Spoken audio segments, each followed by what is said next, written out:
1 जून से चीनी निर्यात पर रहेगी पाबंदी। महंगाई पर अंकुश लगाने के लिए केंद्र सरकार का फैसला।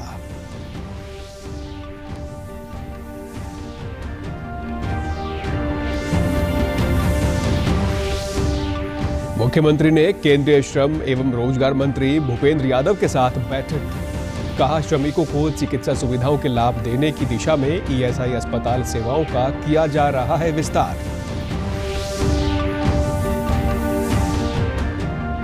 प्रदेश सरकार द्वारा 10वीं और 12वीं कक्षा के छात्रों को व्यावसायिक टूल किट करवाई जाएगी उपलब्ध।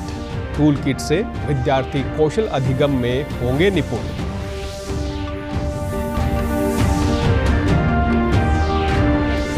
और प्रदेश सरकार द्वारा गेहूं की खरीद दोबारा शुरू करने से किसानों को मिली राहत। सरकारी एजेंसियों द्वारा न्यूनतम समर्थन मूल्य पर हो रही है खरीद। नमस्कार, मैं सुरेंद्र कुमार। अब समाचार विस्तार से। महंगाई पर अंकुश लगाने के लिए एक और कदम उठाते हुए केंद्र सरकार ने चीनी के निर्यात को 1 जून से प्रतिबंधित श्रेणी में डाल दिया है। इसके तहत 1 करोड़ मीट्रिक टन चीनी के निर्यात की छूट दी जाएगी। विदेश मंत्रालय महानिदेशालय द्वारा जारी अधिसूचना के अनुसार ये पाबंदी कच्ची, रिफाइंड और उबली हुई चीनी तीनों पर लागू होगी। 31 अक्टूबर 2022 तक या किसी अगले आदेश तक ये लागू रहेगा। खाद्य एवं सार्वजनिक वितरण विभाग ने कल एक विज्ञप्ति में कहा कि चीनी सत्र 2021-22 के दौरान देश में चीनी उपलब्धता और इसकी कीमत में स्थिरता बनाए रखने के लिए केंद्र सरकार ने चीनी के निर्यात को 1 जून 2022 से अगले आदेश तक विनियमित करने का निर्णय लिया है। खाद्य सचिव ने कहा कि देश में चीनी की उपलब्धता बनाए रखने के लिए ये निर्णय लिया गया है। आपका जो निर्यात है चीनी का, वो ऑल टाइम हाई होने वाला है और उसके बाद जो ग्लोबल सिचुएशन है उसमें शॉर्टेज होने की वजह से कहीं ऐसा ना हो कि जो आपकी कैपेसिटी है एक्सपोर्ट करने के उसके ज़्यादा भी एक्सपोर्ट हो और आपकी डोमेस्टिक अवेलेबिलिटी कम हो जाए, क्योंकि आपका वो लीन सीजन होता है। उस समय शुगर मार्केट में नहीं होती है अगर पिछले सीजन की शुगर आपने नहीं बचा के रखी है। तो ये जो अक्टूबर नवंबर का महीना होता है उसमें क्रशिंग शुरुआत होती है। वो मार्केट में आते आते दिसंबर एंड शुगर को हो जाता है। तो उस 2.5 महीने के लिए आपके पास हर साल किसी भी देश में जिसकी भी स्ट्रेटजी होती है उसके पास उस लीन सीजन के लिए स्टॉक होना चाहिए। केंद्र ने प्रति वर्ष 20 लाख मीट्रिक टन कच्चा सोयाबीन तेल और सूरजमुखी तेल के शुल्क मुक्त आयात की अनुमति दी है। सीमा शुल्क, कृषि बुनियादी ढांचा और विकास उपकर की 0 दर पर आयात की ये अनुमति 2 साल तक जारी रहेगी। आज से प्रभावी हो रही इस छूट से उपभोक्ताओं को महत्वपूर्ण राहत मिलेगी। वित्त मंत्रालय ने एक अधिसूचना में बताया कि शुल्क मुक्त आयात वित्तीय वर्ष 2022 से 2023 और 2023 से 2024 के लिए लागू होगा। इस रियायत से तेल की घरेलू कीमतें कम करने और मुद्रास्फीति पर नियंत्रण में मदद मिलेगी। मुख्यमंत्री मनोहर लाल ने आज नई दिल्ली में केंद्रीय वन, पर्यावरण और जलवायु परिवर्तन व श्रम एवं रोजगार मंत्री भूपेंद्र यादव के साथ बैठक की।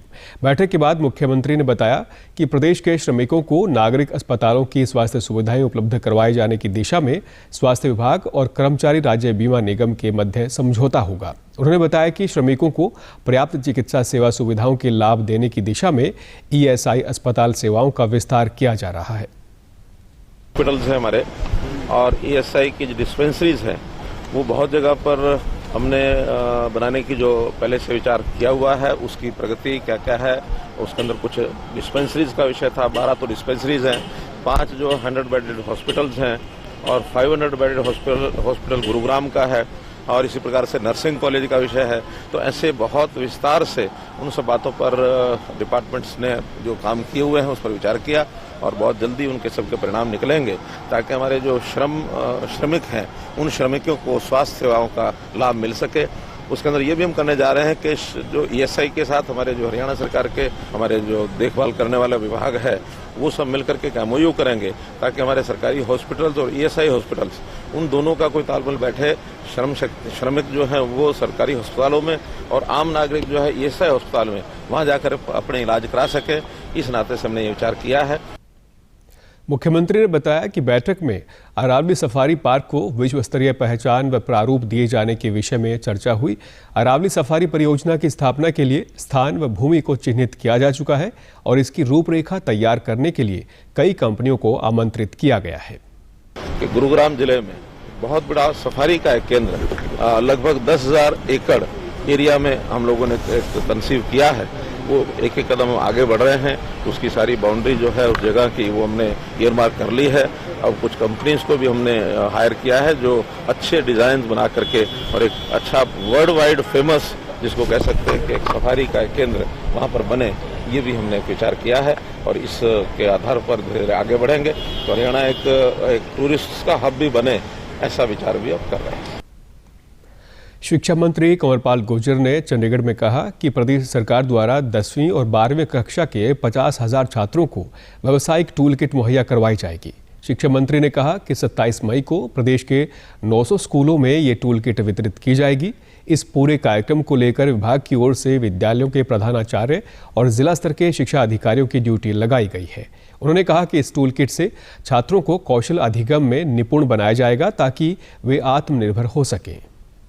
वोकेशनल स्टूडेंट हैं और जिनको इस प्रकार की ट्रेनिंग दी जा रही है, तो उनके लिए एक टूल किट देने का फैसला किया गया है और इससे उनको एक बहुत बड़ा लाभ होगा क्योंकि प्रैक्टिकल वो उस टाइम ही अपने विद्यार्थी टाइम में वो प्रैक्टिकल वो सारे काम कर सकेंगे। जैसे हमारे यहाँ परिधान का है, ऑटोमोबाइल का है, हेल्थ का है, ब्यूटी वेलनेस का है, एग्रीकल्चर का है, तो इस टाइप के कुछ जो कोर्स हैं उनमें हमने टूल किट दी है ताकि वो प्रैक्टिकल रूप से उस काम को कर सकें और अपनी शिक्षा पूरी करने के बाद, +2 करने के बाद वो बाहर आए। अगर वो उस समय, ये तो आगे शिक्षा ग्रहण करना चाहते हैं तो अलग बात है, अगर उस टाइम वो कोई भी काम करना चाहते हैं ताकि वो अपना काम शुरू कर सकें। अध्यापकों ने कहा कि सरकार की इस पहल से छात्र स्वावलंबी होंगे और इस टूल किट से विद्यार्थी शिक्षा के साथ साथ व्यावसायिक गतिविधियों को भी आसानी से समझ सकेंगे। छात्रों ने भी सरकार की इस पहल का स्वागत करते हुए कहा कि इस टूल किट से उन्हें आसानी से बहुत कुछ सीखने को मिलेगा। सरकार की इस पहल से बच्चों को बहुत लाभ होगा और वो शिक्षा के बाद व्यावसायिक गतिविधियों को भी आसानी और जल्दी से सीख जाएंगे और वो शिक्षा के बाद आत्मनिर्भर बनेंगे। सरकार की यह पहल बहुत सराहनीय है। सबसे फ़ायदा ये है कि सरकार ने जो कदम उठाया हम उससे बहुत खुश हैं और ये है कि सर उससे हमें बहुत फ़ायदा भी होगा और हम अपने पैरों पे खड़े जाएंगे कि हमारा कॉन्फिडेंस लेवल और अप होएगा और हमें रोज़गार मिलना स्टार्ट हो जाएगा। सर इससे फ़ायदा तो ये होगा कि जो डिजिटलाइजेशन हो रहा है इससे हम आत्मनिर्भर बनेंगे और इस टूल किट से हम प्रैक्टिकल वर्क को समझेंगे और जब हम अपनी पढ़ाई पूरी करेंगे तो हमारे पास एक चांस होगा कि हम बेरोज़गारी से बच जाएंगे, हमारे पास रोज़गार होगा उस चीज़ के लिए। और दूसरा पॉइंट ये है कि इससे एजुकेशन सिस्टम बहुत ज़्यादा अच्छा हो जाएगा और हमें और भी ज़्यादा सीखने को मिलेगा इस चीज़।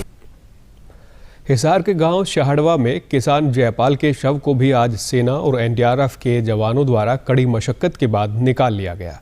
गौरतलब है कि गांव शहाड़वा में रविवार को खेतों में बने कुएं में मिट्टी दरकने से 2 किसान मिट्टी में दब गए थे, जिसमें से किसान जगदीश के शव को कल निकाल लिया गया था।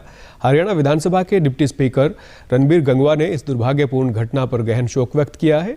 उन्होंने प्रशासनिक अधिकारियों को दोनों मृतकों के परिजनों को मुख्यमंत्री किसान एवं खेतीहर मजदूर जीवन सुरक्षा योजना के तहत 5-5 लाख रुपए की राशि मुहैया करवाने के निर्देश दिए हैं। प्रदेश सरकार द्वारा एक बार फिर से गेहूं की खरीद शुरू करने से किसानों को काफ़ी राहत मिली है। सिरसा मार्केट कमेटी के सचिव वीरेंद्र मेहता ने बताया कि किसान लगातार अपनी फसल मंडी में लेकर आ रहे हैं और उनकी फसलों को सरकारी एजेंसी द्वारा न्यूनतम समर्थन मूल्य पर खरीदा जा रहा है और किसान अपनी फसल को अधिक मूल्य पर अन्य व्यापारियों को भी बेच रहे हैं। उन्होंने बताया कि 16 मई से अब तक 36,000 क्विंटल गेहूं की खरीद की जा चुकी है। किसानों को मंडी में किसी प्रकार की कोई दिक्कत ना आए, इसके लिए पूरी व्यवस्था की गई है और उठान कार्य भी साथ साथ करवाया जा रहा है। मार्केट सचिव ने बताया कि गेहूं खरीद 31 मई तक जारी रहेगी। से घोषणा हुई है एवरेज 4000 क्विंटल की रोज आ रही है। 36,128 क्विंटल 16 तारीख से लेके रात 24 तारीख तक आ चुका है। हमारा सुविधाएं पूरी दी जा चुकी है, बिजली है, पानी है, अपना शौचालय बिल्कुल नीट एंड क्लीन है, सड़कें सारी साफ करवाई हुई हैं, किसी तरह की कोई दिक्कत नहीं, ना कोई कंप्लेंट लेके आया अभी तक। हमारी खरीद जो प्राइवेट है वो 2020 से लेके 2040 तक बिक रही है और गवर्नमेंट की 2015 की बिक रही है। और वैसे ये एफर्ट कमर्शियल जो ले रही है वो 2020 से लेकर 40 के बीच में वो भी ले रही है। योजना फिलहाल 31 तारीख तक है। हमें पूरी उम्मीद है, आज भी मंडी आधी भरी हुई है, ऐसी बात नहीं है, माल आ रहा है पूरा। मंडी में आए किसानों ने कहा कि सरकार ने एक बार फिर से गेहूं की खरीद शुरू कर उन्हें बड़ी राहत दी है, क्योंकि जिन किसानों ने अभी तक फसल को मंडी में नहीं बेचा था उन्हें अब सुनहरा अवसर मिला है। गवर्नमेंट ने अभी दोबारा जो ये 31 तारीख तक की जो म्याद बढ़ाई है उसके अंदर बढ़िया किया है जी। इसके अंदर हर जमींदार अपनी फसल बेच सकेगा और पहले जो जिन जमींदारों ने घरों के अंदर जो डाल रखी है वो अब उनके पास टाइम है कि वो MSP के ऊपर 31 तारीख तक अपनी फसलें पूरे बेच सकें। बहुत बढ़िया किया जी। चलो जिन्होंने पहले बेचनी सी उन्होंने पहले बेची, जिन्होंने स्टॉक किया हुण मंडी च लियाण लग गए जी। हाँ जी, हाँ जी, ਜਿਹੜੇ किसान रह गए सी हुण ले आंदे ने मंडी। 31 मई तक का टाइम है जी सरकार का, ये दोबारा बेच सकते हैं। दोबारा खरीद जी, पहली कणक रख ली, माने की भाव की उम्मीद लगे जी बढ़ने की, अब माने उम्मीद को नहीं जी, अब ले गया आ गया जी। अब कार घोषणा जी पहली माने उम्मीद लगी जी 2500 कणक बिकेगी, बताऊँ जी जमींदार सारा ही घरे घेरी जी। अब बा उम्मीद रही को नहीं जी, अब जमींदार लियान लग रहे जी। केंद्र सरकार ने स्वच्छ भारत मिशन शहरी के दूसरे चरण के अंतर्गत स्वच्छ सर्वेक्षण 2023 के 8वें संस्करण का शुभारंभ किया है। आवासन और शहरी कार्य मंत्रालय में सचिव मनीष जोशी ने कल नई दिल्ली में एक वर्चुअल कार्यक्रम में इसकी शुरुआत की। इस मिशन को कचरे से संपदा थीम के साथ तैयार किया गया है। ये सर्वेक्षण 3R यानी रिड्यूस, रिसाइकिल और रीयूज अर्थात कचरे में कमी लाने, पुनर्चक्रण करने और दोबारा उपयोग में लाने के सिद्धांत को प्राथमिकता देगा। इस अवसर पर सचिव ने कहा कि इस सर्वेक्षण से जमीनी स्तर पर काफ़ी बदलाव हुआ है। इसके अंतर्गत कई शहरों ने गर्व की भावना के साथ बेहतर प्रदर्शन किया है। मंत्रालय ने कहा कि कई वर्षों से स्वच्छ सर्वेक्षण विश्व में सबसे बड़े शहरी स्वच्छता सर्वेक्षण के रूप में उभरा है। भारत कोविड-19 के खिलाफ लड़ाई को मजबूत करने के लिए दुनिया का सबसे बड़ा टीकाकरण अभियान चला रहा है।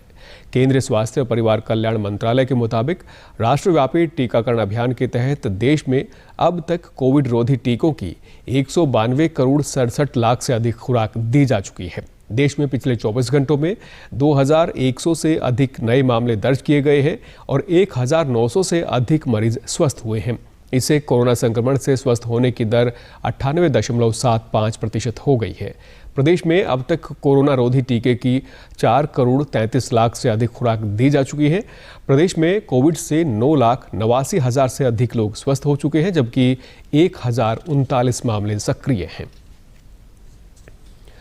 डीडी न्यूज़ हरियाणा पर देश और प्रदेश से जुड़ी खबरों को विस्तार से जानने के लिए आप हमारे साथ फेसबुक, ट्विटर और यूट्यूब के माध्यम से भी जुड़ सकते हैं। हमसे जुड़ने के लिए आप हमारे सोशल मीडिया हैंडल को भी फॉलो कर सकते हैं। अब आप अपने मोबाइल फ़ोन से QR कोड स्कैन कर हमारे यूट्यूब चैनल पर सीधे पहुंच सकते हैं। अंत में इस बुलेटिन के मुख्य समाचार एक बार फिर। 1 जून से चीनी निर्यात पर रहेगी पाबंदी। महंगाई पर अंकुश लगाने के लिए केंद्र सरकार का फैसला।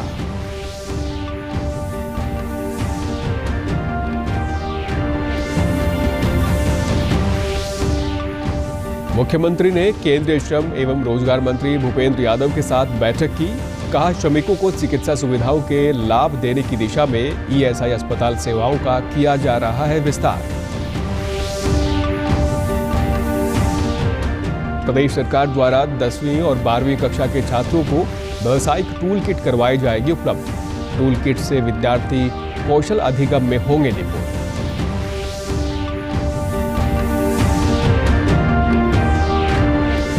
और प्रदेश सरकार द्वारा गेहूं की खरीद दोबारा शुरू करने से किसानों को मिली राहत। सरकारी एजेंसियों द्वारा न्यूनतम समर्थन मूल्य पर हो रही है खरीद।